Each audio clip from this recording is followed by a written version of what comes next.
안녕하세요. 오늘의 데일리 뉴스레터에 오신 것을 환영합니다. 1. 한 밀어낸다더니 중대경 실색. 2. 미 상무부 삼성, 하이닉스 관련 긴급 발표. 3. 한국 수출 규제 안 없앤다. 더 강화할 것. 한번 진실을 알아봅시다. 러시아 시장을 장악했다던 중국 자동차 업체들이 현대차 때문에 크게 놀라고 있어 화제입니다. 러시아에서 철수 위기에 빠졌다던 현대차 공장이 엄청난 반전 카드를 꺼내 들었기 때문입니다. 게다가 중국산 신차는 절대 못하겠다며 한국산 차를 찾는 놀라운 현상까지 나타나 중국 언론까지 이를 집중 보도하며 놀라움을 표하고 있습니다. 러시아에서 무슨 일이 벌어지고 있는지 자세히 알아보겠습니다. 지금까지 러시아에 자산을 남겨놓은 자동차 업체는 현대차 그룹과 폭스바겐 정도가 있습니다. 현대차는 연 생산 20만 대 규모의 상트페테르부르크 공장을 보유하고 있으며 3년 전에는 GM 러시아 공장을 인수해 규모를 더 키워왔습니다. 인수했던 GM 공장에서는 다목적 차량 스타리아를 시작으로 투싼과 팰리세이드를 생산하기 위해 대대적인 정비를 추진하기도 했죠. 이를 위해 약 6,200억 원을 들여 공장을 리모델링했던 것입니다. 하지만 지난해 3월 전쟁으로 현재까지 개점 유업 상태에 빠져 있습니다. 2,000명이 넘던 직원들은 지난해 말부터 정리해고 절차에 들어간 상태입니다. 현대차 그룹은 러시아에만 계열사 포함 18개 법인을 두고 있습니다. 러시아에 남겨놓은 총자산 가치는 약 2조 6천억 원 정도입니다. 철수를 한다면 이들 자산 가운데 상당 부분은 매몰 비용으로 처리될 수 있습니다. 현대차는 르노, 닛산, 포드처럼 자산을 헐값에 넘기지는 않겠다는 계획을 세워왔습니다.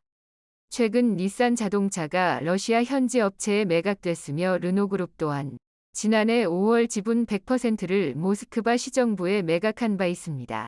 이런 상황에도 러시아는 현대차를 절대 놓치지 않으려 했습니다. 푸틴은 2010년 총리 시절 상트페테르부르크 현대차 공장 준공식을 찾아 시운전을 했을 정도로 공장 유치에 각별한 애정을 쏟아왔습니다. 현대차 또한 지속된 위기에도 뚝심으로 버텨왔던 상황입니다. 2014년 크림반도 강제 합병에 따른 서방의 경제 제재 상황에서도 끝까지 러시아 시장을 놓지 않았습니다.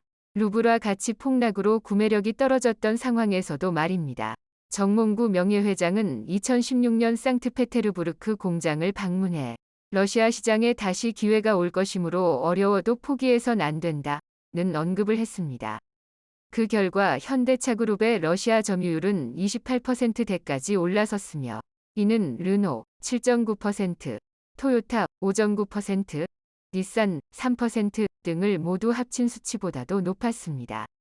러시아의 연간 자동차 시장 규모는 157만 대 정도로 한국과 비슷합니다. 하지만 이번 전쟁은 현대차와 기아가 러시아를 떠나야 할 만급 충격적인 상황이 됐습니다. 삼성폰과 현대차의 빈자리는 중국 샤오미와 지리차가 메워왔습니다. 지난해 러시아 시장에서 중국 자동차 판매량은 7% 증가한 12만 대를 기록했고 현대차 그룹은 28%에서 현재 5%까지 하락해 있습니다. 러시아도 어쩔 수 없이 중국차를 수입한 상황인데 중국 업체들은 신규 판매 대리점을 480개나 늘리며 공격적인 행보를 보이고 있습니다. 지난해 중국산 자동차의 러시아 시장 점유율은 37%에 달했습니다.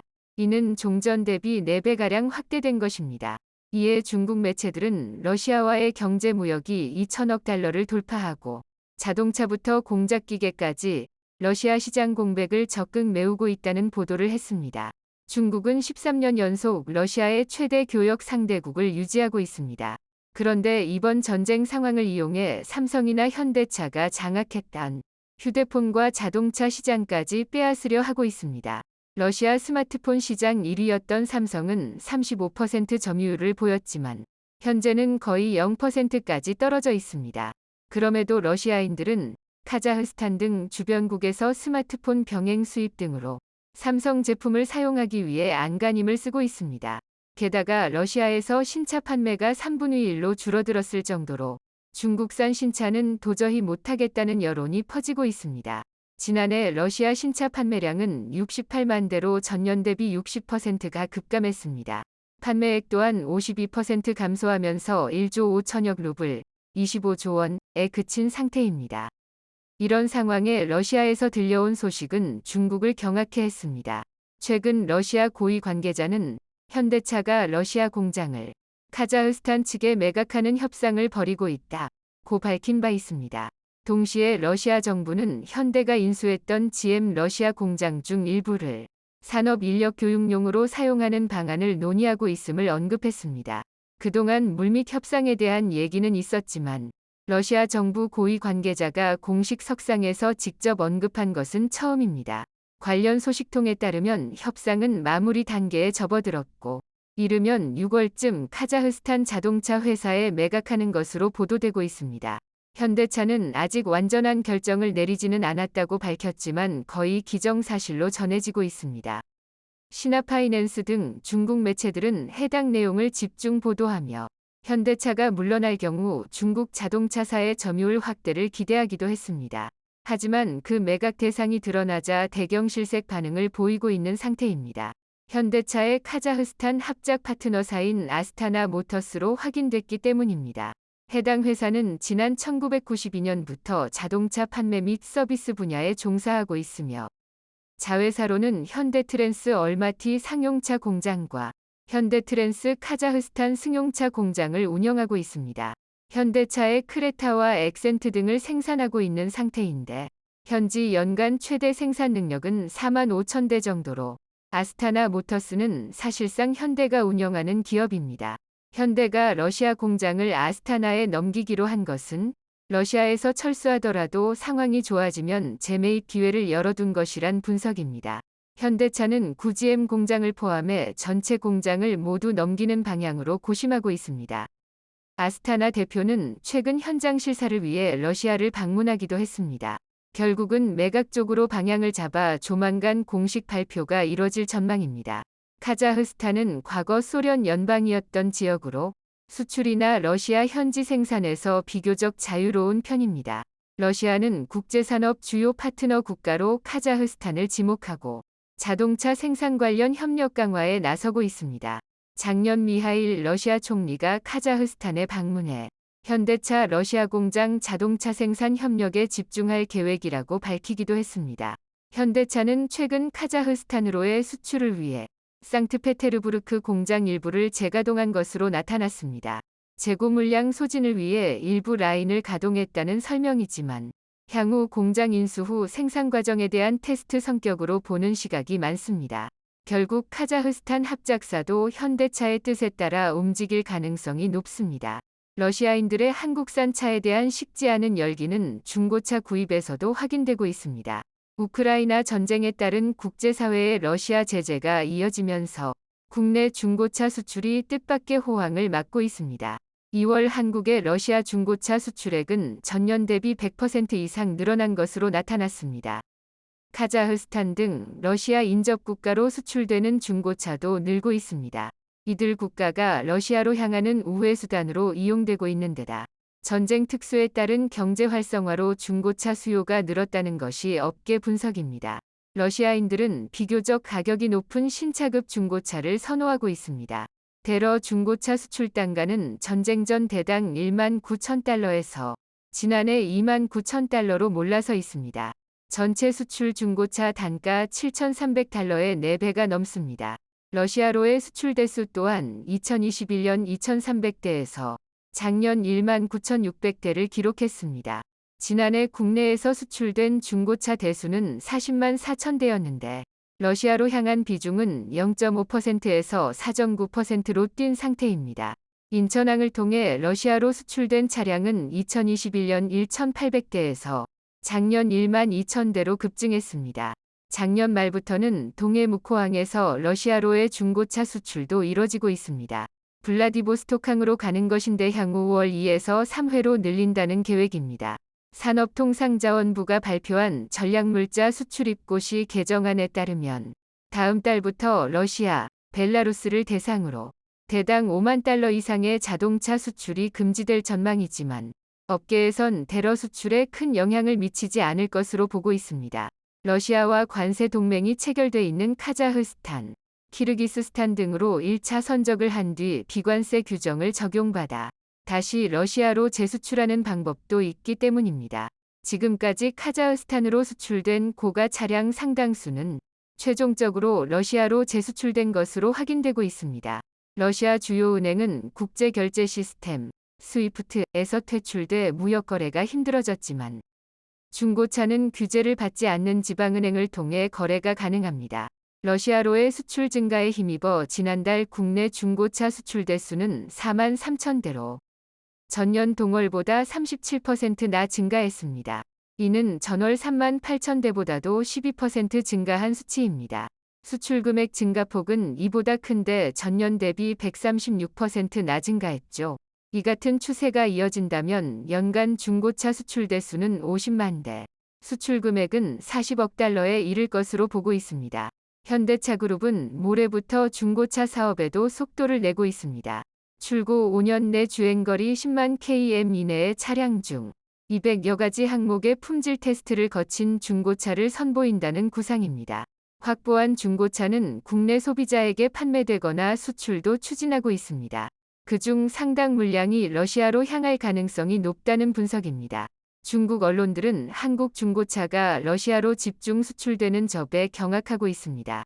자신들이 장악하려는 러시아 시장이 결국 현대차의 영향력에서 벗어나지 못하고 있다는 것입니다. 현대차는 러시아 공장 매각 후 새로운 곳에서도 기회를 노리고 있습니다. 러시아 부진을 만회하기 위해 인도 시장을 확대하고 있는데 러시아에서와 마찬가지로 이곳에 있던 GM 공장 인수를 추진하고 있습니다. GM은 2017년 인도 시장에서 철수했으며 2020년 10월부터 가동이 중단돼 있습니다. 약 13만 대 정도를 생산할 수 있지만 현대차의 질주에 밀려 철수를 결정한 것입니다. 지난해 중국 창정자동차가 이를 인수하려 했지만 결국 무산되기도 했습니다. 현대차는 1998년 인도 시장에서 생산 공장을 가동한 이후 현지에서 외국 완성자 공장 인수를 추진하는 건 이번이 처음입니다. 인수 성공 시 인도에서의 생산 능력은 90만 대 수준으로 늘어납니다. 국내 자동차 수출은 역대 최고치를 보이고 있습니다. 자동차 56억 달러의 부품까지 하면 76억 달러를 수출한 상태입니다. 이는 우리나라 총 수출 501억 달러의 15%를 차지했습니다. 게다가 러시아에 대한 현명한 대비와 인도 시장 장악은 향후 더 큰 매출로 이어질 것이란 분석입니다. 미국과 중국의 패권 다툼 속 한국은 그야말로 죽을 맛입니다. 한국은 전쟁의 폐허 속에서 미국의 지원하에 개발도상국을 넘어 선진국으로 성장하는 데 성공했습니다. 물론 그 와중에 IMF라는 초대형 악재도 있었지만 국민들이 한데 힘을 모아 위기를 극복하는 데 성공했습니다. 2000년대 한국은 성장이 둔화될 위기가 있었지만 당시 급성장하는 중국 시장을 이용하면서 다시 한번 경제 성장을 이룰 수 있었습니다. 일본은 한국을 박쥐와도 같은 나라로 부르는데요. 미국의 동맹국으로 군사적 협력을 하고 있으면서 동시에 경제적 이득은 중국에서 취하고 있다는 것이 이유입니다. 사실 이는 오히려 칭찬으로 들을 수 있는데 미국과 중국이라는 초거대 국가 사이에서 이득을 최대한 보고 있다는 뜻이기 때문입니다. 하지만 중국이 미국의 발톱을 드러내면서 이런 좋은 시절도 끝이 나고 있는 상황입니다. 현재 한국 상황은 고래 싸움에 새우등이 터진다는 속담이 이보다 잘 어울릴 수 없습니다. 인플레이션 법안 IRA를 계기로 전기차는 보조금에서 제외됐고 한국의 핵심 산업인 반도체 산업은 기존의 라이벌이었던 대만에 이어서 미국과 중국, 일본, 여기에 유럽까지 경쟁을 선언한 상황입니다. 차세대 핵심 산업으로 성장할 것으로 기대되는 배터리 산업 역시 비슷합니다. 중국 공산당의 방해로 사실상 진출이 불가능한 중국 시장을 제외하면 한국은 미국과 유럽 등 세계 주요 시장을 장악하고 있다고 해도 과언이 아닙니다. 늘 중국의 CATL 점유율이 늘고 한국 배터리 342 점유율이 감소한다는 기사가 나오지만 중국 시장을 제외하면 한국 기업들이 1위를 놓고 다투고 있는 것이 현실입니다. 미국은 중국산 원자재를 사용할 경우에 전기차와 배터리를 미국에서 판매하지 못하게 막겠다고 하는데 중국이 원자재 시장을 장악하도록 놔둔 것은 사실 미국입니다. 희토류나 희소금속을 채굴하고 정제하는 과정에서 막대한 환경 피해가 발생하는데 이를 모두 중국에게 떠넘겨버린 것입니다.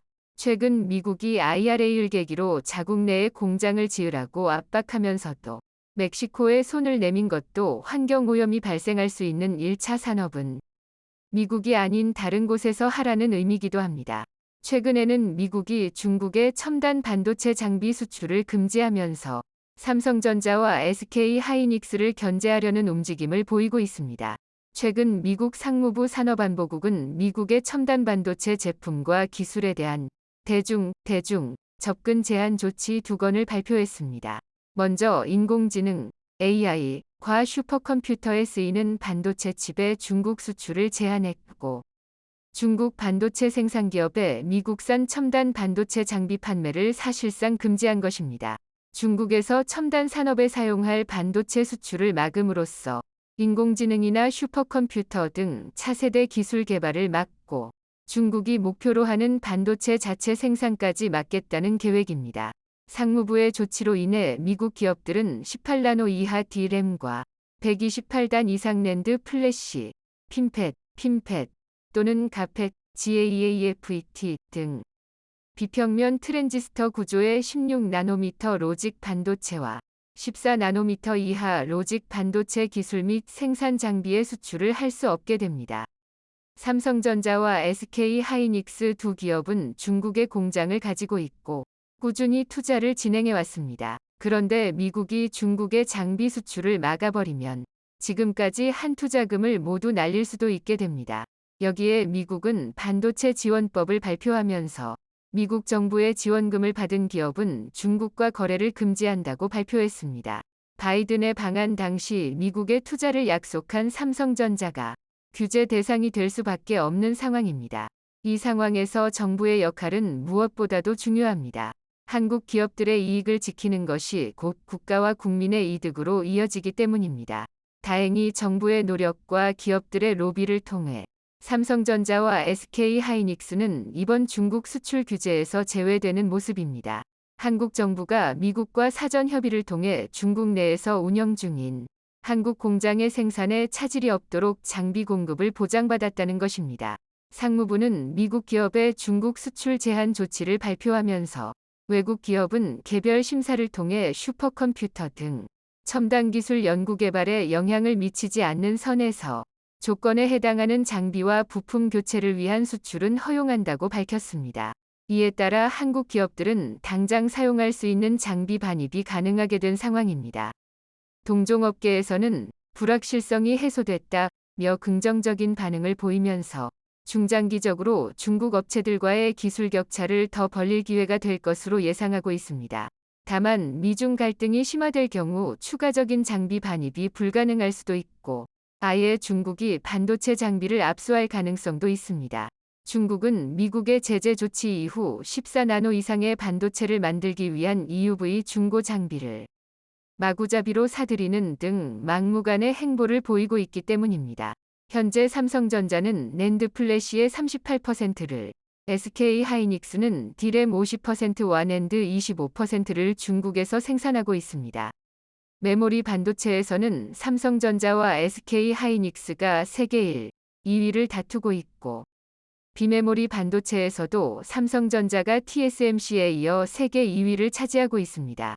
중국 공장이 멈추게 되면 전 세계적인 반도체 부족 현상을 다시 한번 겪을 수 있는 것입니다. 그런데 미국의 이번 규제가 삼성전자와 SK 하이닉스 등에 중장기적으로 유리할 것이라고 분석도 있습니다. 중국 반도체 업체와 기술 격차를 벌일 수 있는 기회라는 것입니다. 중국 반도체의 희망이라고 불리는 낸드 플래시 제조업체 YMTC는 2016년 설립된 이후에 중국 정부의 전폭적인 지원을 받아 성장했습니다. 그런데 미국의 수출 규제로 인해 중국 반도체 핵심 기업들의 기술 발전이 멈출 수 있다는 것입니다. 실제로 이런 상황에 대해 미국에서는 삼성전자가 엄청난 이득을 볼 것이라는 예측을 내놓고 있습니다. 월스트리트 저널 WSJ은 5일 실현의 계절을 보내고 있는 삼성전자가 대규모 투자와 반도체의 정치화 추세에 힘입어 장기적으로는 순항할 수 있다고 언급했습니다. 실현의 계절이란 미중 갈등 속에 끼인 삼성전자의 현실과 경제 위기로 인해 반도체 수요 감소를 의미합니다. C19 이후 시작된 세계적인 인플레이션 현상은 반도체 업계의 불황을 불러왔습니다. 한때 10만 전자를 노리던 삼성전자의 주가는 크게 하락하며 삼성전자의 시가총액은 약 3천억 달러, 427조 원 가까이 증발했습니다. 삼성전자의 핵심 이익 동력인 메모리 칩의 수요 약화와 재고 증가가 큰 문제였습니다. 대만의 시장 조사 업체 트렌드 메모리 칩의 일종인 낸드 플래시 가격이 3분기 13에서 18% 떨어진 데 이어 4분기에도 15에서 20% 급락할 것으로 예상하고 있습니다. 자연스럽게 낸드 플래시가 핵심 상품인 삼성전자의 영업이익도 전년 동기보다 20% 이상 급감할 것으로 추산됩니다. 그런데 이런 상황 속에서 WSJ는 삼성전자가 TSMC를 잡을 수 있다는 예측을 내놓고 있습니다. 위기 속에서 오히려 투자를 늘리고 있기 때문입니다. 삼성전자는 파운드리 1위 기업인 대만 TSMC와 경쟁하기 위해 오는 2027년까지 첨단 반도체 생산 능력을 3배 늘리겠다고 최근 발표했습니다. 근본 삼성전자의 파운드리 투자 확대는 풍부한 보유 현금과 기술 리더십을 고려할 때 타당한 선택이라는 것입니다. 또한 삼성전자의 투자 확대 움직임은 변동성이 큰 메모리 반도체 의존에서 탈피해 사업을 다각화하고 대만을 두고 펼쳐지는 미국과 중국의 갈등과 맞물려 최고의 기회가 될 수 있다고 평가했습니다. 현재 반도체 산업은 단순히 산업을 넘어 정치적 문제로 인식되고 있습니다. 반도체가 없으면 어떤 산업도 제대로 돌아갈 수 없기 때문입니다. WSJ는 삼성전자는 정치적 바람이 어느 쪽으로 불든 고난의 시기에서 더 강하게 일어나기 위해 크게 투자하는 중이라고 말했습니다. 삼성은 과거 고이건희 회장의 과감한 결단을 통해 반도체 산업에 뛰어들었고 이제는 세계적인 기업으로 성장했습니다. 포엠 D램 제품과 관련한 이건희 회장의 일화는 유명합니다. 1987년 당시 삼성전자는 포엠 D램 개발 방식을 스택, 쌓는 방식으로 할 것인지 트렌치, 파들어가는 방식로 할 것인지를 두고 고민 중이었습니다. 이건희 회장은 단순하게 생각하라는 원칙으로 고민을 타게 했습니다. 쌓아 올리는 것이 파고 들어가는 것보다 훨씬 쉽고 문제가 생겼을 때 회로를 고치는 것이 편하다는 결론을 내린 것입니다. 이 판단은 매우 성공적이었는데요. 삼성전자는 포엠 D램에 이르러서는 일본과 동등 품질 제품을 생산하기 시작했습니다. 이후 16M D램은 품질에서 앞서기 시작했고 64M, 256M 제품은 드디어 일본보다 빠르게 개발에 성공했습니다. 1995년은 64M D램 시장이 본격 형성되기 시작한 해로서 그해 삼성전자는 반도체 부문에서 당초 예상보다 40%나 초과한 8조 1348억 원 매출과 2조 7192억 원 영업이익이라는 경이로운 실적을 달성했습니다. 하지만 이건희 회장은 축포를 터뜨리지 않고 미래를 내다봤습니다. 세계 정상이 된다는 것은 간단하지 않지만 불가능하지도 않다. 그러나 정상에 서면 자칫 목표를 상실할 수 있다. 정상이 되기보다 정상의 위치를 고수하기가 더 어려운 까닭이다. 뼈를 깎는 노력이 뒷받침되지 않으면 정상은 언제나 위태로운 자리다. 미국과 중국 사이에서 최악의 위기를 맞이하는 상황이지만 늘 한국은 위기를 기회로 만들어 성장했습니다. 인플레이션 법안, 반도체 지원법 등 미국의 견제가 계속해서 이어지고 있지만 한국은 어떻게든 방법을 만들고 더 긴 미래를 위한 투자를 이어가고 있습니다. 이번에 일본이 한국의 뒤통수를 제대로 쳤습니다. 일본은 최근 한국과 서로 수출 규제를 없애고 화해를 하자라고 약속했습니다. 자, 그런데 한국이 일본을 먼저 화이트리스트에 복원시켰다고 공식 발표하자 일본이 갑자기 말을 바꿔 한국은 위험하다, 지켜봐야 한다 라는 충격적인 발표를 했습니다. 그러면서 말 같지도 않은 이유들을 갖다 붙이며 한국의 뒤통수를 제대로 가격했는데요. 자, 그런데 진짜 큰일 난 쪽은 일본입니다. 제대로 열받은 한국이 기막힌 방법으로 일본에 즉각 보복 조치를 가하자 일본 열도 전체가 난리가 나버렸습니다. 어제 한국이 일본을 수출 우대 조치국가, 즉 화이트리스트에 먼저 복귀시켰습니다. 자, 그런데 당연히 일본도 우리나라 수출 규제를 풀 줄 알았는데 오늘 나온 일본 쪽 반응이 이상합니다. 한국에 수출된 일본 제품이 위험한 국가에 흘러들어가지는 않는지 더욱 꼼꼼하게 따져보겠다며 한국을 화이트리스트에 다시 포함시키고 수출 규제를 없앴겠다는 약속을 파기해버렸습니다. 당분간 수출 규제를 풀어주지 않겠다는 것입니다. 2019년 논란이 됐던 캐치올 규제를 다시 들고 나온 것인데요. 한국에 수출한 일본 제품이 북한이나 이란 등 위험 국가로 흘러들어가 대량 살상무기 제조에 쓰일 가능성을 꼼꼼하게 따지겠다는 겁니다. 한마디로 한국의 수출 관리가 허술한지 아닌지 심사하겠다는 말입니다. 니시무라 야스토시 경제산업상은 한국의 재래식 무기 캐치올 운용 등 지금까지 과제였던 세계 품목 외의 폭넓은 분야에서 한국의 수출 관리 제도 운용에 대해 더욱 실효성을 확실히 확인하려 합니다. 라며 무기에 사용될 수 있는 모든 품목에 대해 누가 어디에 쓸지 꼼꼼히 심사하겠다고 전했습니다. 사실상 수출 규제를 더욱 강화하겠다는 것으로 심사 대상 품목만 200개가 넘는데요. 그는 법령상 200수십 품목이 있습니다. 그중 특히 민감한 것에 대해서 특히 엄정하게 심사 확인해 나가고 싶습니다. 라는 충격적인 발표를 했습니다. 특히 니시무라 경제산업상은 정해진 결론이 있을 수 없다면서 한국의 향후 자세를 신중하게 지켜보겠다고 강조했습니다. 일본보다 먼저 수출 규제를 푼 한국은 당혹스러운 상황입니다. 한국과 일본 정부는 이날 일본에서 이틀째 국장급 수출관리 정책 대화를 하고 있습니다.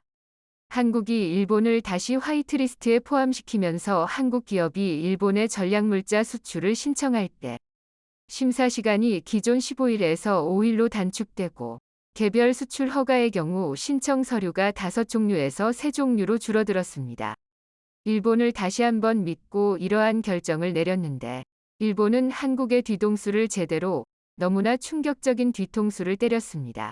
자, 그런데 일본의 속내를 알고 봤더니 너무나 충격적이었습니다. 한국이 방사능에 노출되어 심각한 수준의 후쿠시마 농수산물을 수입해 문제가 없다고 홍보하여 한국인들에도 뿌리면 일본은 그제서야 한국에 대한 수출 규제를 풀어준다는 것이었습니다. 너무나도 충격적인데요. 지금까지 한국이 후쿠시마산 농수산물을 수입 금지하자 한국을 벤치마킹하는 수많은 국가들, 대부분의 동남아국들과 일부 유럽 국가들까지 일본산 수산물을 거부해왔는데요. 한국이 수입하기 시작해야 한국을 믿고 따르는 이 많은 국가들이 다시 일본산 수산물을 산다는 것입니다.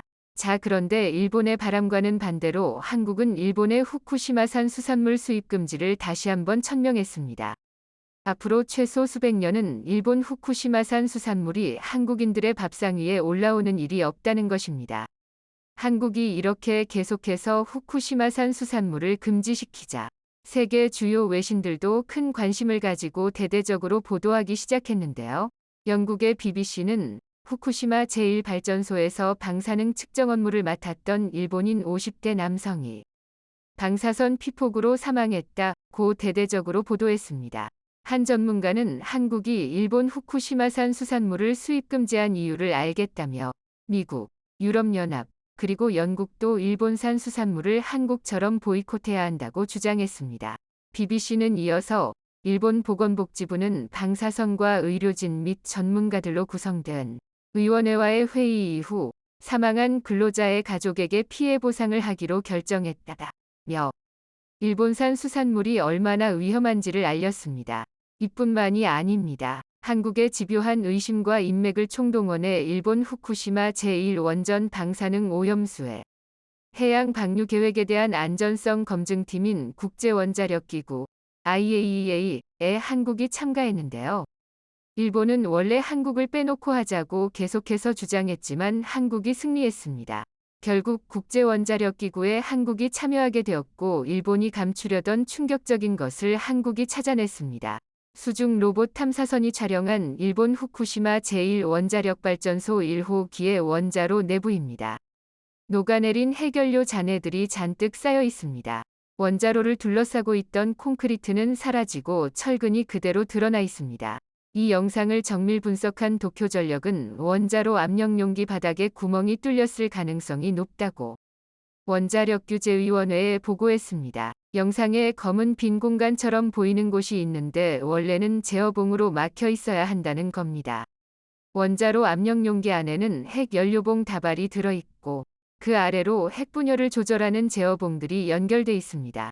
그런데 이 제어봉들이 손상되거나 떨어진 것이 영상에서 확인됐고 원자로 바닥에 여러 개의 구멍이 뚫렸기 때문으로 보인다는 설명입니다.